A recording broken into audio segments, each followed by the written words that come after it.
Duo qilaylik, Parvardigor, duolarimizni qabul et. Xatolarimizni, kamchiliklarimizni kechirgin. Alloh taolo yurtimizni yomonliklardan, fitna fasodlardan, yomon nazar nafaslardan o'zi asrasin. Xalqimizni Parvardigor farovonligini ziyoda qilgin. Musulmon yurtlarda ba'zi joylarda bo'layotgan to'qnashuvlar, ziddiyatlar, nizolar bo'lib turibdi. Alloh taolo o'sha yerlarga ham tinchlikni bersin.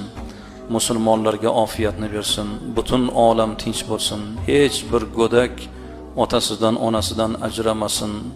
Shaharlar vayron bo'lmasin.